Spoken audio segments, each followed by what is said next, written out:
आज 7 नोव्हेंबर 2025 रोजी भारताच्या राजधानीत अभूतपूर्व हवाई प्रवासाची अराजकता पसरली, कारण इंदिरा गांधी आंतरराष्ट्रीय विमानतळ दिल्ली येथील एअर ट्रॅफिक कंट्रोल सिस्टीममधील एका महत्त्वाच्या तांत्रिक बिघाडामुळे कामकाज पूर्णपणे ठप्प झाले.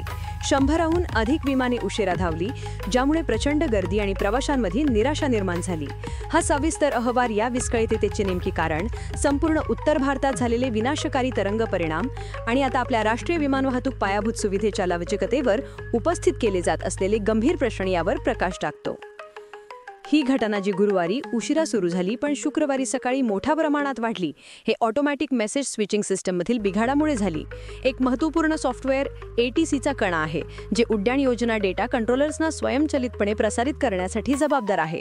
जेव्हा AMMCचे एक्सप्रेसला त्रिव्यू फीसा आरक्षित करणे मुडीतच आहे, जेव्हा एअर ट्रॅफिक कंट्रोलर्सना वेळ खाऊ मगानीने मॅन्युअल प्रक्रियेमध्ये उतरगर्दीने हास पडले गेले, ज्यामुळे विमानतळाची दररोज 1500हून अधिक विमान उड्डाण करण्याची सामान्य क्षमता खूप कमी झाली.